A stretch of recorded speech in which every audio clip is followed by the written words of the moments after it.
Good morning, everyone, and happy Friday. Thanks so much for joining.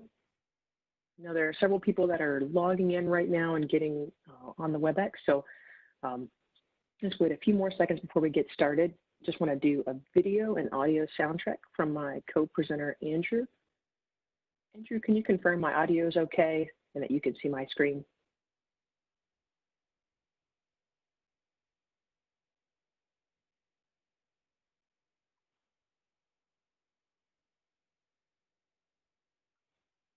Audio and video are fine.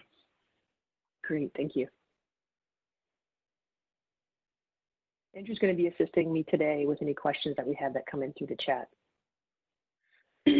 So let's go ahead and get started, guys. Happy Friday. I know with the way things are these days, it's hard to tell which day is which, but tomorrow is the weekend, so hopefully we're not having to work during that time. Thanks again for registering for this SciFinder-n demonstration session. Hopefully you've had a chance to review this welcome page. I'm going to go over these as people are logging in as well. The invitees for this session presumably have access to SciFinder-n. I did extend this to universities that have converted. There are probably some other attendees that have not yet converted that I invited just for demonstration purposes. So if you do have access to SciFinder-n, you would access that through your university's library web link page. I'll show you how to get to that in a minute. This particular presentation is aimed at academic researchers from many different universities, so if you do have questions, please keep those non-confidential. There are specialized training sessions offered if you have specific types of research questions that pertain to something maybe pretty unique, and if you need to have demonstrations or training in that area, we do offer that. If I am not your account representative, my name is Lauren Eider, by the way, you can email us at help@cas.org to find who that person is. I'm recording this WebEx session, and all of the registrants for this session will receive a recorded link. So you should be able to view this later or pass it along to colleagues if they're not able to attend. I wanted to make you guys aware of some free resources available through the ACS, which is the parent company of Chemical Abstract Service, or CAS, which is where I work. So if you are interested in the coronavirus or COVID-19, these are some resources that you should check out. A little bit about me, the presenter. My name is Lauren Eider. I serve as an account manager. I do have a background in chemistry.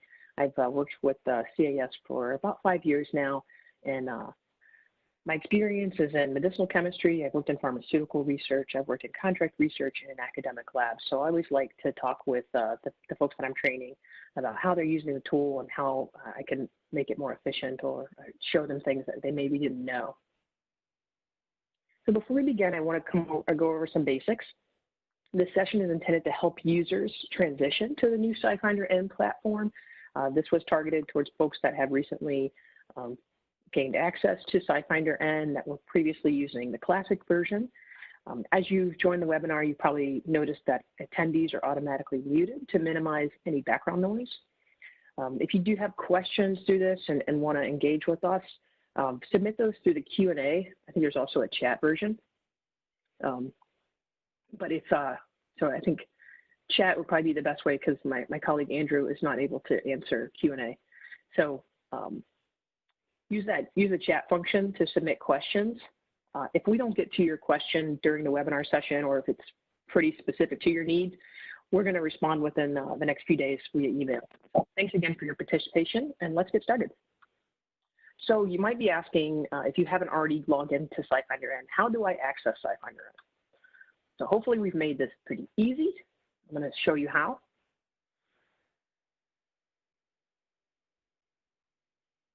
You basically just go to your Google browser or any search engine, type in the university that you attend, library, and SciFinder, and you're going to be able to find that.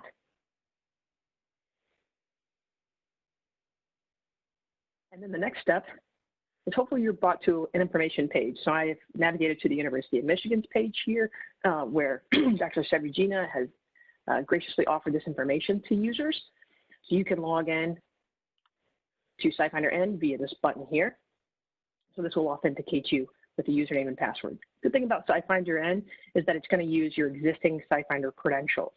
I know for those that I sent this link to, if you do need to register, there is a link in the original email that I sent to you that links to your respective university. So I do encourage you, if you don't have SciFinder-n credentials yet, please register through that link. So you might be also asking, so what can I do in SciFinder-n that I cannot do in the previous version, SciFinder Classic is what we're kind of referring it to. Well, for one, you can stay logged in until you manually log out. And talking to users, that was one of the biggest headaches, was getting logged out, forgetting their password, those kind of things we hope to mitigate in SciFinder-n. Additionally, single sign-on is coming soon, so we hope to have that by this fall. So look for that. That will be something that we facilitate through your library. We also enable multi-tab browsing. Again, this was a big need for people doing research. The linear path that SciFinder Classic offered wasn't as flexible and versatile as the multi-tab browsing. So feel free to use that as you sort of explore tangents on your research process. You can also refine large data sets. So you probably have seen the headache where you had a list of references and you wanted to get all the substances from that, but you couldn't do that over a certain amount. So that limit no longer exists. You can sort references by relevance. So we'll talk about what that means. You can also group reactions by scheme. This was something we heard a lot from users. So hopefully that will help with the efficiency of sorting reactions. You can do combination searching. So I'm going to demonstrate this, but just some bullet points here. You can do a reference search and then refine that reference search by a substructure or a structure. So if you're looking for a really broad topic and you want to see what all has been done on that topic with respect to a particular structure moiety that you're looking for, you can do that now in SciFinder-n. You can search for multiple authors. You can do an exact substructure or similarity search at the same time. So in SciFinder Classic, you had to do those in separate searches. Can I mention the single sign-on? You can save and store your search automatically. It does that behind the scenes, so you don't have to intentionally save your search. You can also export 1,000 references at a time. So the limit previously was 100 in SciFinder Classic. If you're doing patent searching, we enable you to map directly to patents, or directly to the substances in the patents, rather. And there's some additional search precision features that we have in SciFinder-n. So these are Boolean operators, such that and, or, but, and truncation characters. So those are going to be helpful, and I'll demonstrate how. You can do search within answer sets using user-defined parameters. So rather than having to just point and click to the categories that we've assigned, you can actually type in how you want to refine your answer set. And lastly, you can combine answer sets. Now with the SciFinder-n platform, it is a much more dynamic platform. So we are able to add functionality. I've hit the high points, but you're going to notice as a user some of the additional efficiencies that we've built into SciFinder-n that are hopefully going to be appreciated in the way of making research process easier and much more enjoyable. As a SciFinder user, I really enjoy the SciFinder-n platform because I'm able to experiment more, but user-friendly. It's a lot more forgiving in a sense because I can try different things and quickly change course or experiment, and I'm not penalized by the additional time required to do that. So what does SciFinder-n include? Just to clarify, this does include the patent pack module. So if you are interested in patent literature, it includes the methods now synthesis module. So this is the content that we've pulled from journals, the experimental detail, the step-by-step protocols that you would find only in the full text previously. And the newest addition to SciFinder-n is this retrosynthesis module, which we'll demonstrate towards the end of the presentation. So if you're interested in that, please stay logged on for the hour. I'll get to that towards the end. So this is brand new. We recently launched the predictive component. So if you're making novel substances, you'll really want to check this out because this is actually using the body of work in the CAS-REACT database, that reaction database that CAS curates, to create a rule-based algorithm that helps propose synthesis methods based on what's already known in the literature and for novel substances. So if you're trying to do things that have never been done before, this is really going to be a useful tool for you. What does it not include? So these are optional database add-ons. Some universities have these as part of their package, some do not. So check with your library associate for access to these if you don't have them. So Methods Now Analysis is a specialized database of analytical methods. So these also come from the full text patents. We've recently introduced a new product called Formulas. So this is how to formulate products. It's sourcing from journals, patents, as well as product inserts. So if you are formulating an API or a drug or therapeutic, you might want to get access to that database. And then lastly, ChemZent, or this is the original German chemical abstracts, or Chemisches Blatt. So you can access that. Again, some universities do already have access to these databases, so ask your librarian to find out more about that. So we're going to get into a demonstration of the SciFinder-n tool. I'll check to see if we have any questions yet. And yeah, as we go through the SciFinder-n search, I'm going to turn off my video just so it's not distracting at all.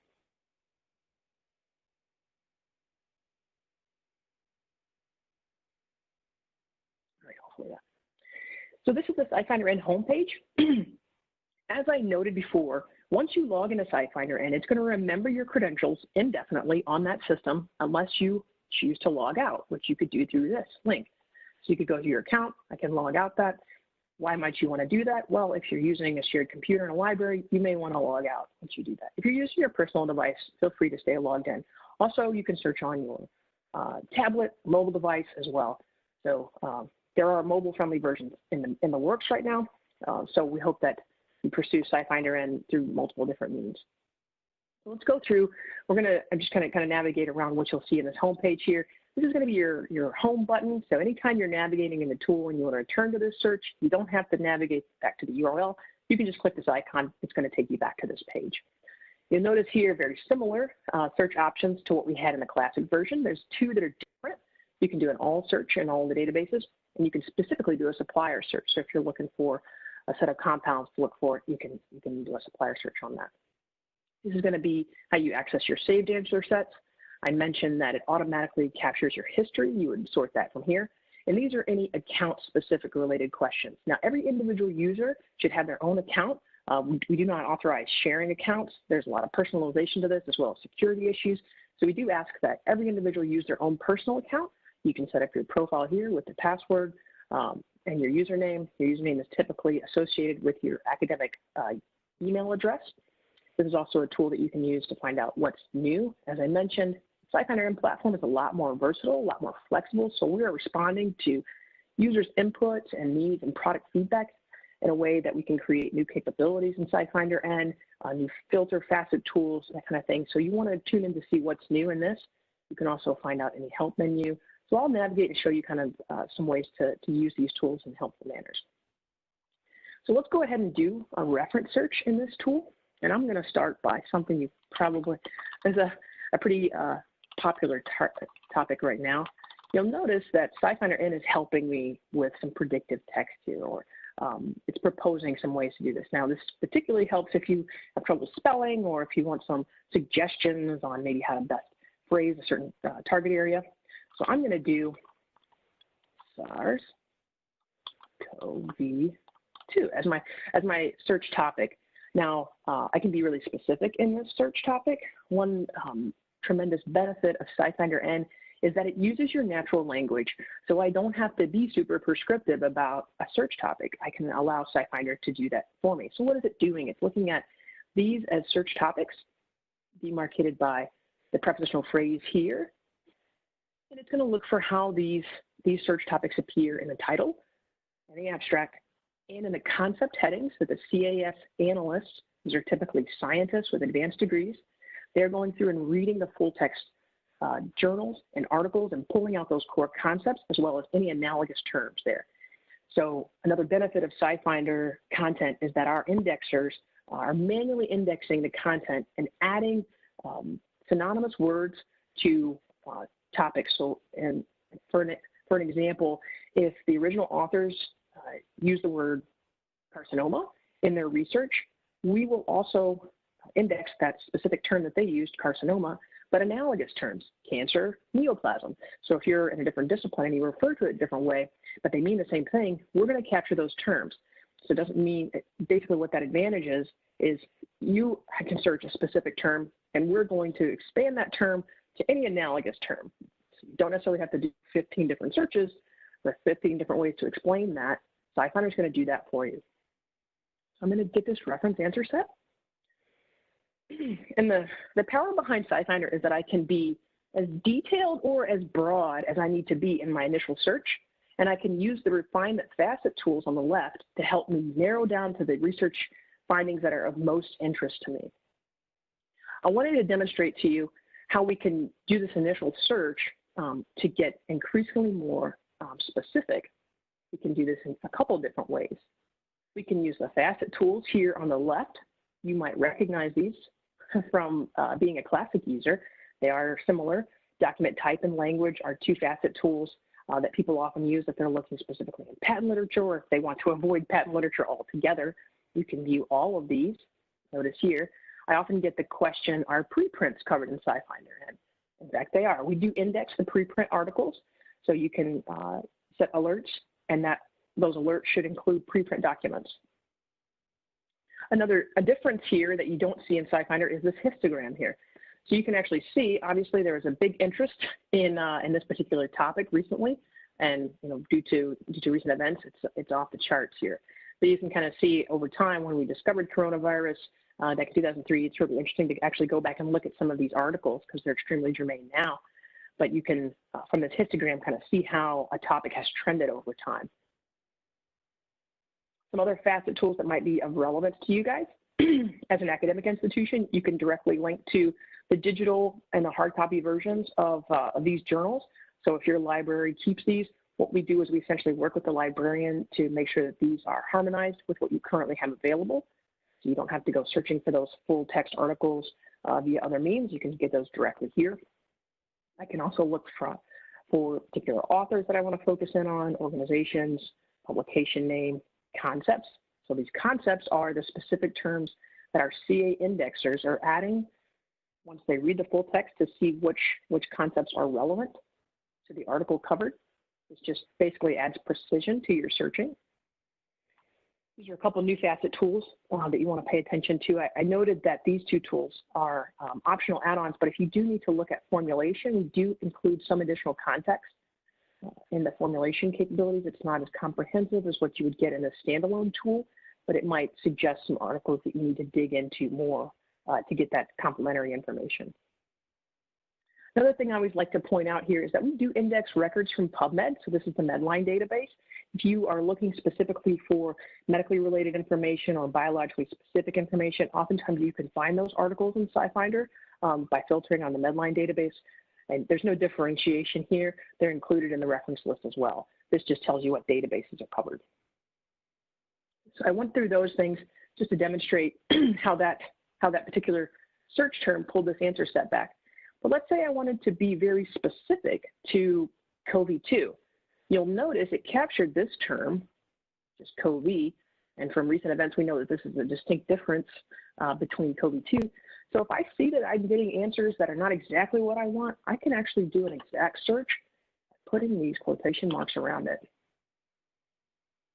What this is going to do to that 4,400 answer set is it's going to refine it down quite a bit to only those articles that index CoV-2. So this is very specific, and you can see how I can narrow it down more and more. Additionally, I can add a Boolean operator to say I'm specifically looking for CoV-2 and vaccine articles. Articles that are going to index this terminology along with vaccine. What that's going to do is that's going to narrow my search even further.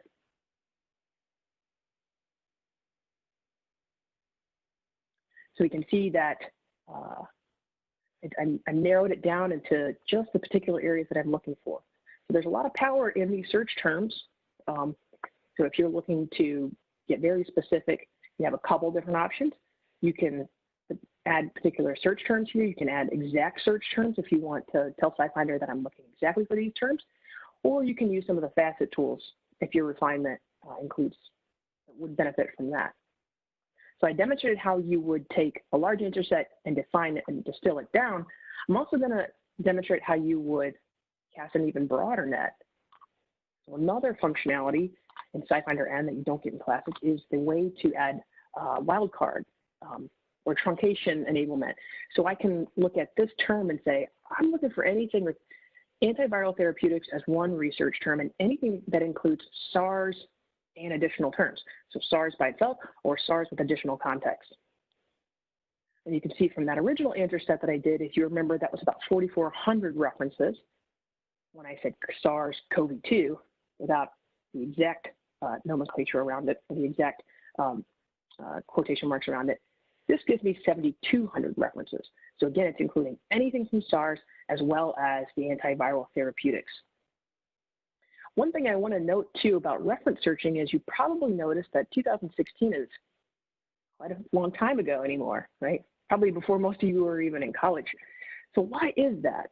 So what SciFinder-n does is it ranks the reference research, the reference results by relevance. So what we do is we apply a relevance algorithm, and this is proprietary to CAS, that takes into consideration the context of the search, the articles that are indexed, the terminology that's indexed there, the proximity to each other, the relevance of those articles as cited by other authors, and ranks those towards the top. So there's a lot of variables that go into that. We do not reference impact factor. We are an unbiased non-for-profit, so we do not try to impose bias on what articles are referenced towards the top. Rather, we try to take a scientific approach and say, based on the research terms that were entered by the searcher and based on how the information is indexed, we match those to find the most relevant answers first. If you prefer to do chronological order, you can change that sorting here at the top. So I can change that sorting to time cited, which might also infer a sense of relevance or impact factor. It's not an impact factor, however, it is just time cited. And I can source to those that are the newest. So if I want to do that, I can do this way. And let's say I need to look particularly for patent literature. I know that this is the bane of a lot of people's existence, so I want to make sure that you guys are comfortable with how to navigate patent information and how to get the most use out of it. So let's look for one that has a lot of substances involved. Yeah, so there might be some patent information that you want to dig into more.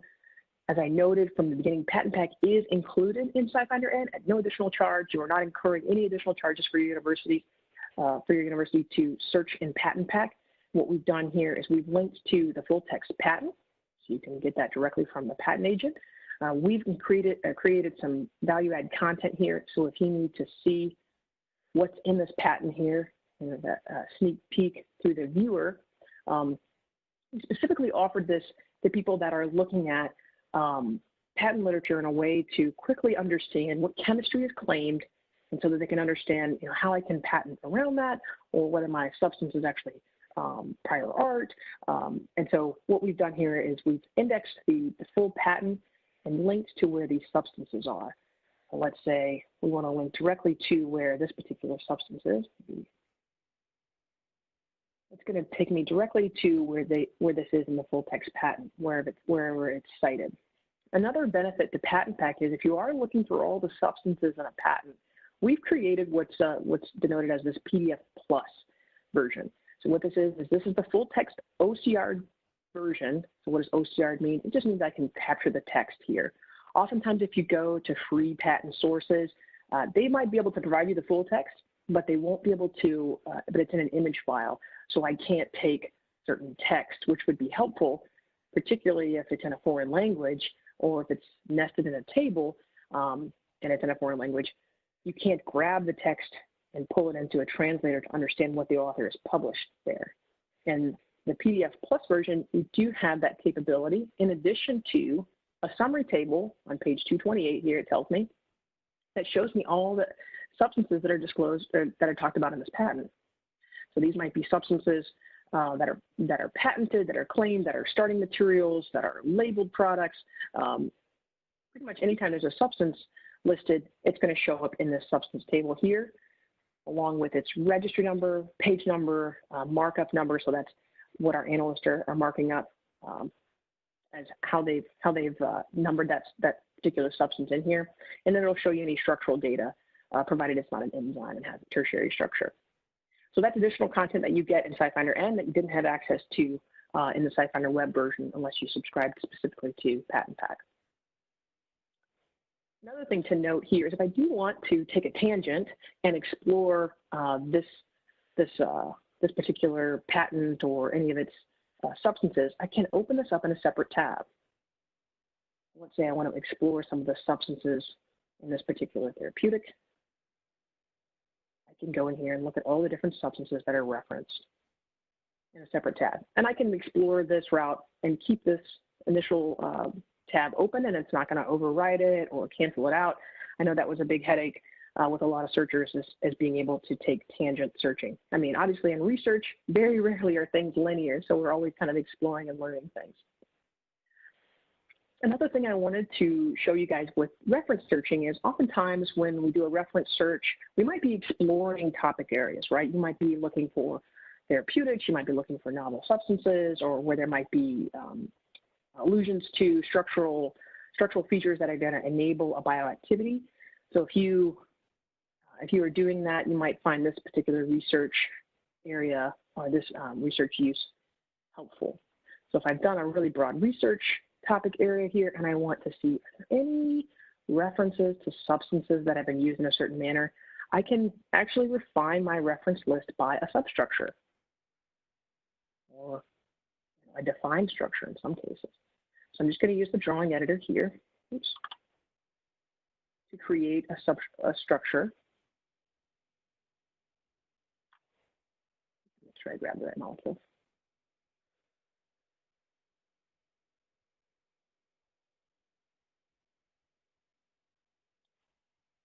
And SciFinder-n has a couple different structure editor options. I know as a medicinal chemist, I had my preference for what I wanted. I used to use ChemDraw, so we'll talk about that in a minute. I'm going to talk a little bit about some of the structure drawing features here that are helpful. I'm going to use a variable right here. So let's say I want to have any halogen.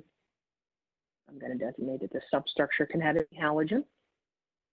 Just to demonstrate, as I'm looking through this answer set here, if there are any substances that might match this or be similar to it, it's gonna filter those references that have a structure that's indexed that's similar to this. Just a brief bit about some of the other facets here. I can have a variable attachment. That means I can designate to SciFinder that I want to see all the substances that are attached either here or here on the ring. And there are a lot of other things in this editor tool that enable you to specify how you want SciFinder to look. So I can lock certain atoms. I can lock certain rings of fusion formation. So if I don't want an epoxy ring to open, I can lock it. I can also expand repeating groups. And what that means is I can make this a larger chain. I have to grab this. I can make this a larger ring structure if I want to. If I have a carbon chain, I can make that carbon chain and I can specify how many carbons I want. There's a lot of functionality here, so if you are interested in specialized training on that, we do offer that. So follow up with me later if you need that. So what I'm going to do here, one thing to mention too, is we do have a ChemDoodle drawing editor along with this. So this is touchpad friendly, so if you find yourself more on a tablet or an iPad and you prefer to use that, we do have that capability in SciFinder-n.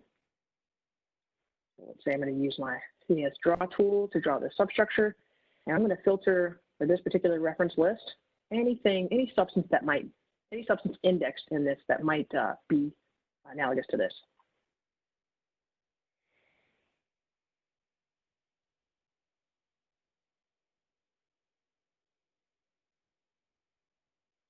So what it's showing me here is I have 32 references that have a substance hit that's analogous to this.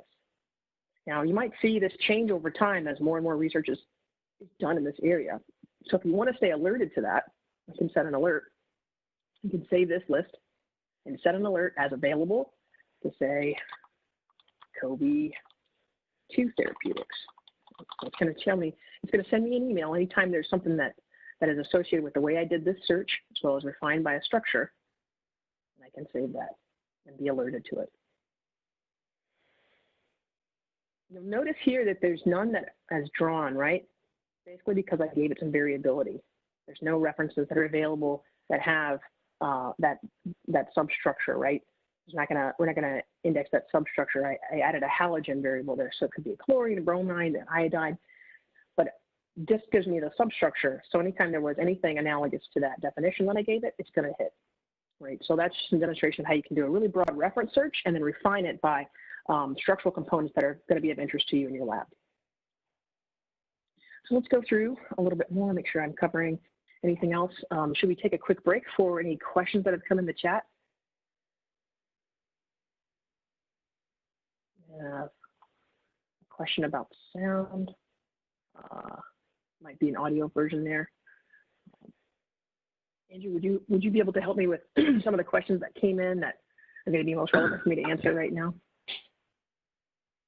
I see that one of the first questions. There was one question about do we index predatory journals, or do we have a way of filtering those out? The short answer to that is we only index peer-reviewed journals, so you don't really need to worry about those journals that you're not sure about the credibility of. We make sure they're credible. Yep. The other feedback was that came out to all panelists. It says in the old SciFinder version, you could refine as different subjects topics such as analytical chemistry and then narrow down by mass spec, liquid chromatography, but we don't see that function in SciFinder-n. Can you say that again, Andrew? Was it looking for a refinement capability?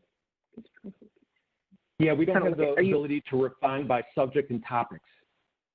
I think what you need to do is go down to the concepts and filter there. Right. This is analogous. We say concept, but it is basically topic and subject area.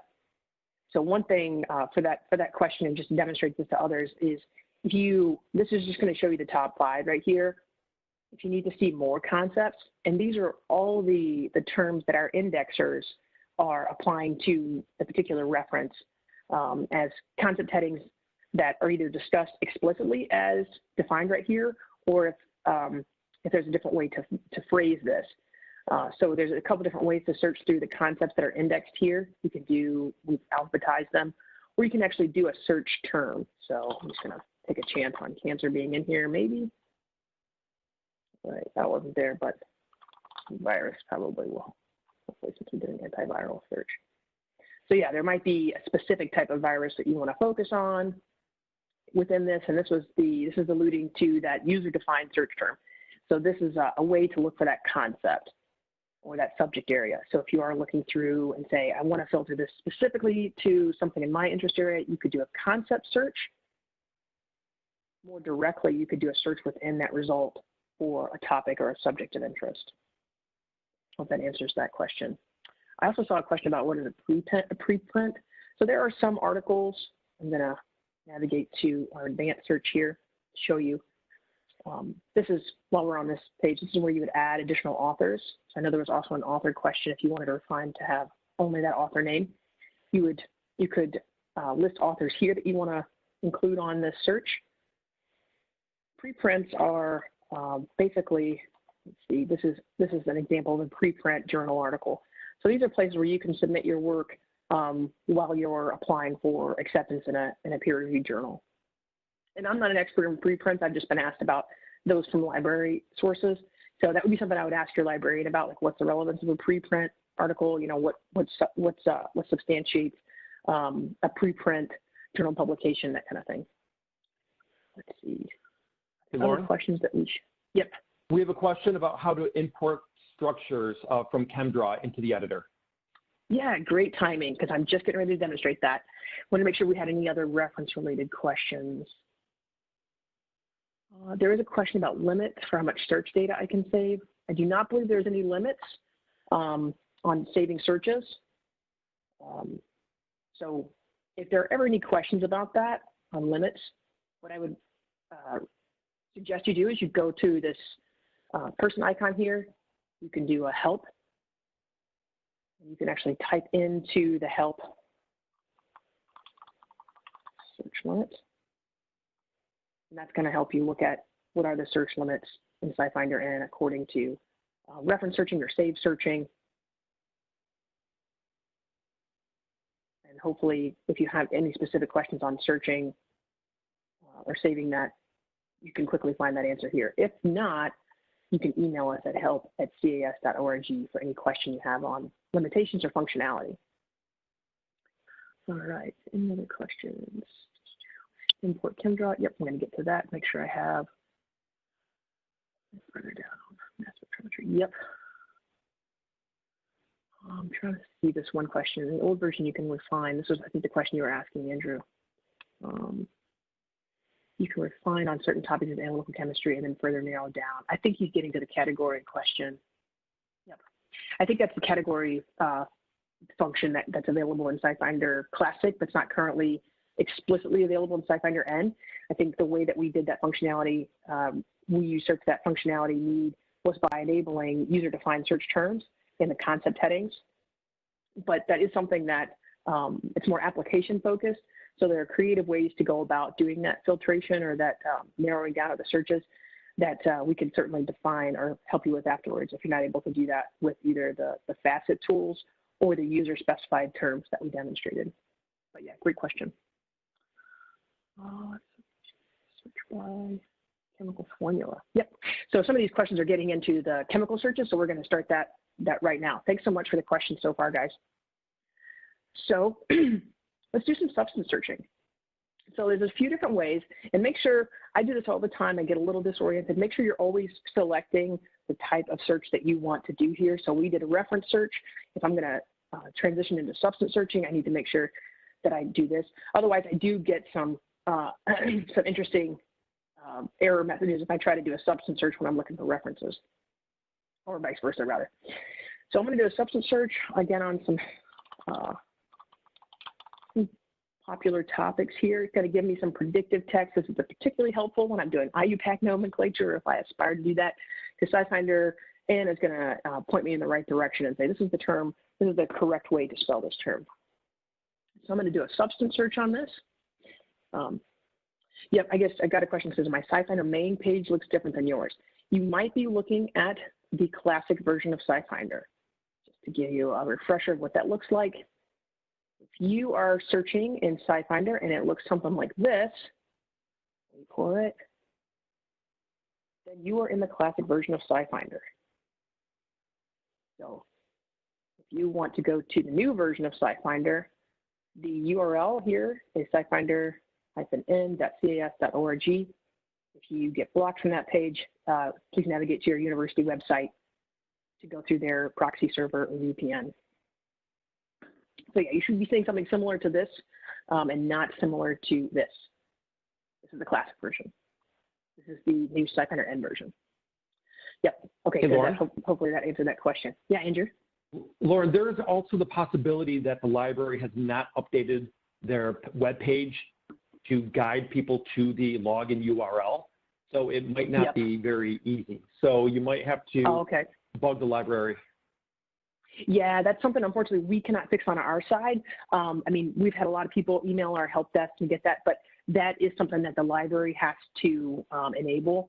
You do have access to the new platform, but it might just not be updated yet from your library proxy side.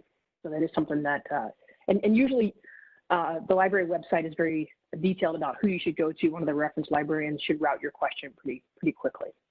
But yeah, good thing to point out too. So we're going to do substance searching. There's a few different ways to do substance searching. There's putting in the name, specifically as I've done here. You can put the IUPAC name. You can use the registry number. So there's a few different ways to do this. This is the straightforward, simple, general user way. If you have advanced search needs, so if you need to put a molecular formula in, you can see some of the different formats that we suggest here underneath. So example, if you're doing C6H6, you can put that formula in. If you're doing something that has like a repeating unit, like a polymer, that's the nomenclature you need to use here, with the parentheses and the extra repeating units. If you have something with a salt, or if it's a co-molecule, then you would put the period in here to demarcate that. You can also search for additional formula. So if you have a couple different substances you're looking for, you can do that. There's some ways that you can do substance property searches.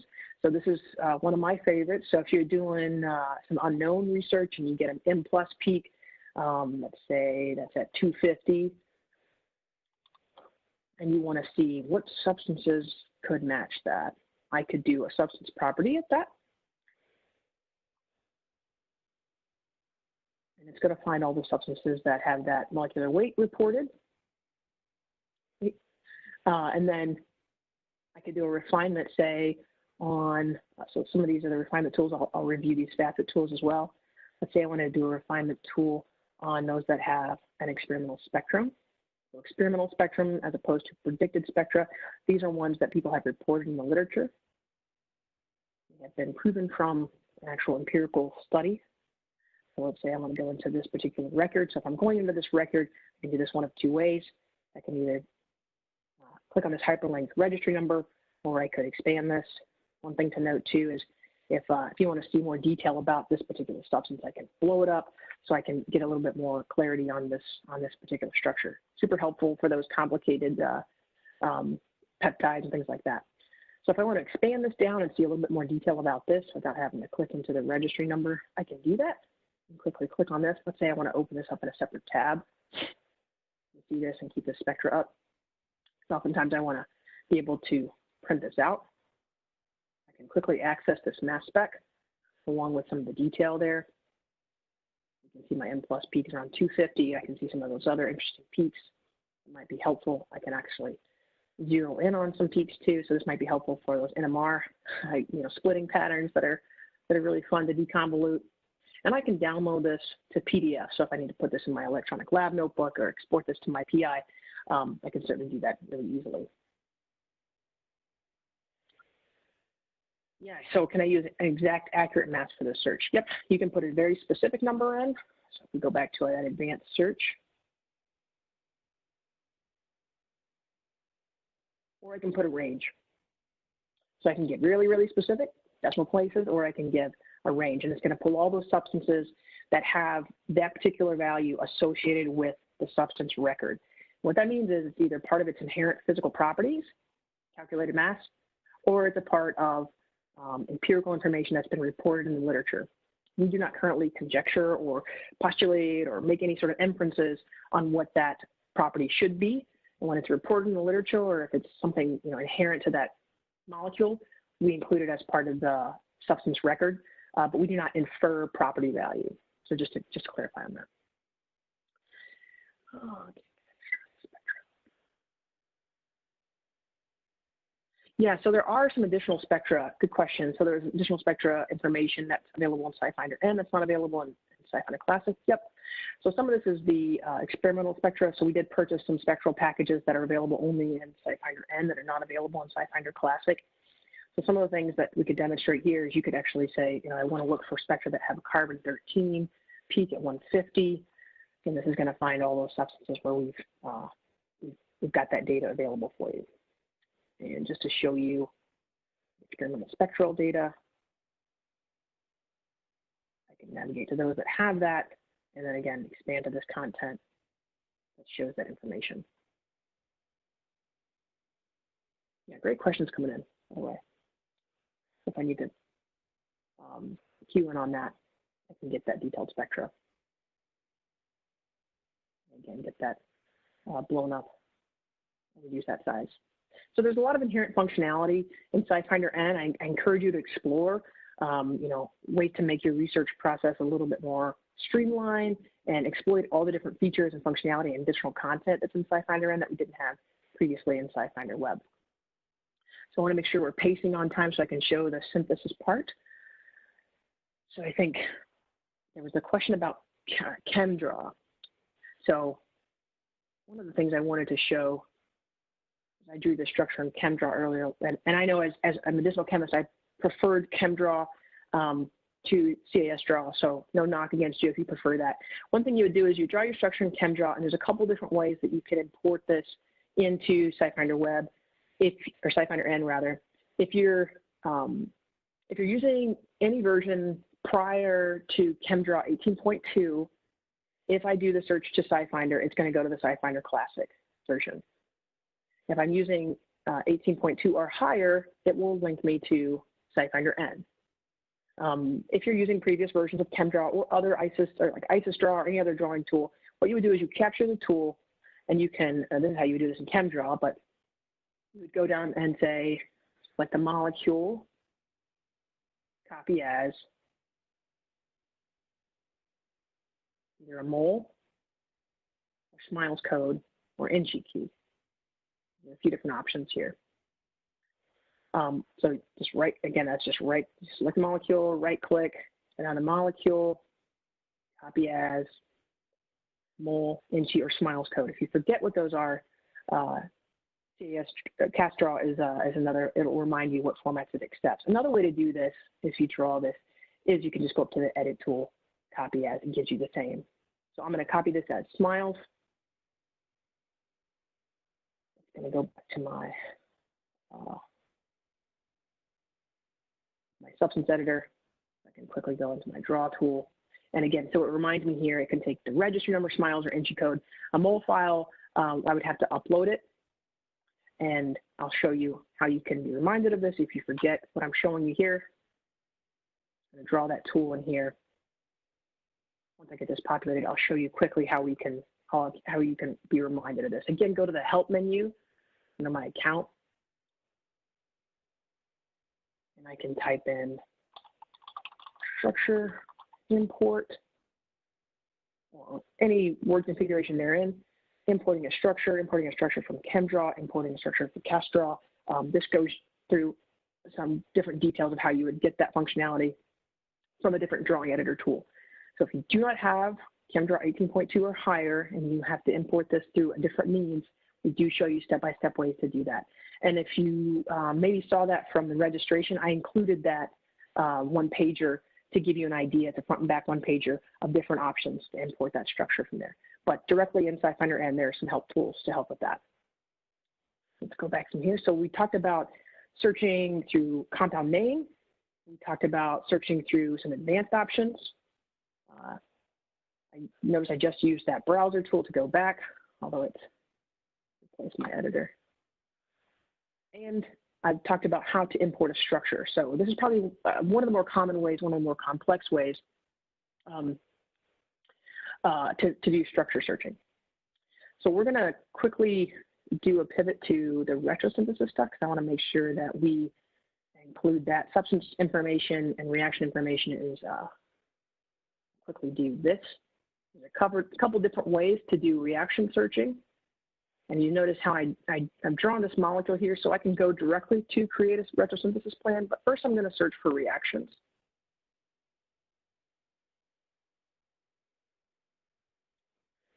And it shows me reactions for this as a substructure. Notice again, it does that combined search for me automatically, but it doesn't show me any reactions for as drawn, which could be frustrating, right? So I might go back up here to this tool and say, well, I want you to go ahead and create a retrosynthesis plan for me then, because it doesn't look like I have anything to work with from the empirical information. So I'm going to select create a retrosynthesis plan. I'm going to get this note more often than not, particularly if I'm doing something novel, that's telling me that it's going to generate this synthesis in the background. So what's it doing here? So what this does is retrosynthesis is going to build a synthetic route with known single-step reactions and predicted steps based off a rules-based algorithm. And this is derived from our extensive reaction database. So as you know, anything from like artificial intelligence, the more information it has to build on, the more accurate and the more reliable that information is going to be. So it's going to work on this predicted information in the background. You're going to get an email when it's finished. Fortunately, I did this earlier this morning, so I have something relatively recent. And it's going to tell you this from your recent history that is generating this plan. But I did this search earlier this morning, so I do have this in my history. And if you do need to call back to your history, you would go to this tab up here. You can go specifically to any of the recent searches you've done. Since I've done a reaction search, I can look here. And this is going to show me my retrosynthesis planning. So this is the one I did earlier today, so it's complete. I'm going to open up this plan. And again, it's going to show me single-step reaction transformation to get to that. And there's a few different things that are caveating what it's going to give me, right? So the route is optimized by efficiency, a number of steps to get there. Make this a little bit smaller. Number of steps to get there. Atom efficiency, so the waste of atoms, not directly involved in the synthesis. Those are going to be ranked a little bit lower. And also starting material availability. So these all have suppliers listed on them, and cost. So a really great advantage to the predictive retrosynthesis planner. So in this case, I can turn it off. In this case, I don't have anything to go by since we did some reaction searching and there's no experimental results here. But I'm going to look at the predicted route. And it gives me the estimated yield on this predicted route as well as the estimated cost per 100 grams. This is in US dollars. If I want to go and look at what it's proposing here, I can click on this. This is going to show me the alternative steps that I could choose here. Let's say that there's maybe reaction ingredients here that I prefer not to use because they're in gas form or they're toxic or whatever. I can look at alternative steps to help, modify this proposal. If I select evidence, this is going to show me, I'm going to open this up in a new tab so I can come back to this easily. The evidence is the empirical reaction data that has been published in journals or patents that gives me evidence that this reaction can take place, right? And so as I go through here, I can look through the empirical evidence. And in the cases where there's experimental protocols included with the methods now in particular, I can look specifically through this article to see the detailed synthesis that's given. Now, this isn't the exact transformation I'm looking for, right? But it's giving me the same types of bond break, bond formation that I hope to achieve with this novel synthesis. And the method, this is methods now synthesis content that I'm referring to right now. This is distinctly only available in SciFinder-n, unless your university purchases a separate module for methods now synthesis in the classic version. This is distinct to SciFinder-n content. So this is going to be available only in SciFinder-n, not in SciFinder Web. So I can look at this information and make an educated decision whether this is going to be helpful to me. Let's say I still need to go to the full text. I can source directly to the document identifier, document object identifier. That's what that DOI stands for, to get that link. And again, if my university subscribes to this journal, then it's going to direct me to the full text article that I can download. And that goes again to the library has to help with that link resolve or that handshake there. So you should be able to link directly to that article. Well, let's go back to my retrosynthesis plan. Again, these evidence parameters are based on things that are already published in the literature. We're not making conjecture. These are empirical articles. If I select a different step, let's say for whatever reason I don't like the starting materials from that step and I prefer this one for whatever reason, maybe it's more exciting. So there's a cyanide group on there, or sorry, there's a triple bond there. I can select that and see what my trade-off is. Well, about an order of magnitude more expensive to get. I get a little bit better yield, but I don't know if my PI would appreciate that cost. And that cost is based on the starting materials, the yield to get that, and currently those are the parameters that are involved in that. We do hope to get more sophisticated with that. Let's say I want to kind of bias some of the criteria there. So we talked about like what is SciFinder-n using to make those decisions? Well, it has rankings on, we rank reactions higher that achieve those standards that we've set out. So synthetic efficiency, this synthesis to occur in the minimum number of steps. Additive efficiency, we want a synthesis that reduces the amount of chemical waste. We want synthesis that have starting materials that are commercially available, and the overall cost is not prohibitive. So those are the rankings that we currently use as default. But if you want to achieve something different, you have different priorities, you can toggle with some of these plan options. How did I get there again? We go back up here to this retrosynthesis edit plan option. Let's say I'm not particularly satisfied with this. I might change the plan options to say, maybe I want some uncommon roles. I know of some new catalysts that are available. I would like to see, what proposals you have with that. Now, the trade-off is that you don't get as many articles or as many evidence, as much evidence to support those, but you're exploring different routes, right? You're willing to take those chances. I could also tell retrosynthesis what bonds I want to break and what bonds I want to protect. And I can do that here. So you can, as a user, specify some specific priorities that you want on your retrosynthesis plan that are outside of what would default to. All right, so I'll make sure I'm on time here. There's about 5 more minutes. I know that we're not getting to all the questions in there, so we'll try to follow up with you guys afterwards on some of those. Some of the things I wanted to point out as we're going through here. Let's say that in our retrosynthesis plan, we want to see this molecule. I also have this flyout capability. Anytime there's a substance shown in SciFinder-n, you have the ability to focus on that substance and fly out and see what substance detail is available for that. I can find reactions to that. I can synthesize this. I can find references that are available, and even suppliers. So I won't go on some of the details about supplier database. Some of the information in SciFinder-n and some of the detail is designed to be very intuitive. So I'm trying to go over the elements that are not as intuitive to make you guys aware of those. I'm looking at my notes here to make sure I cover everything. Let's see if there's anything I wanted to make sure I missed. Let's see. Let's search within. Where could we access the recorded video. So everyone that registered, I'm going to send the recorded link, so you'll be able to access that. No special download required. You should be able to access that as long as you have an internet connection. So yeah, there will be access to the video, the recorded version of this.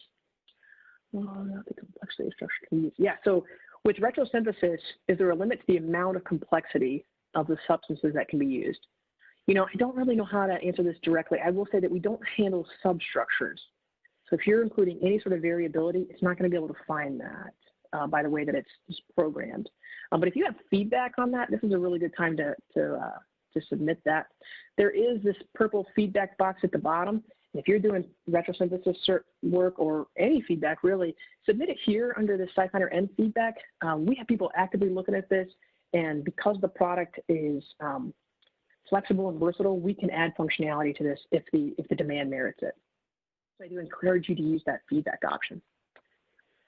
Oh, let's see. How much substructure was in so I can lock it. Let's see if it works. Yeah, I would encourage you to play around with the limits of retrosynthesis. We do actually have an expert at CAS that's available to do specifically demonstrations and training on this particular module. There's been a lot of artificial intelligence invested in this capability. It is probably one of the biggest, newest things, the biggest things that CAS has offered in a while. So I do encourage you to play around with this, you know, stretch it to its limits, provide us feedback as you're experimenting with it, because we want to make this tool as valuable as possible to anybody using it. All right, yes, export reference. Yep, these are the things I wanted to cover at the end. So some of the things that we want to be doing with references, so I'll go back and sort my other reference search. We'll just do a real quick search on something pretty generic. Theme.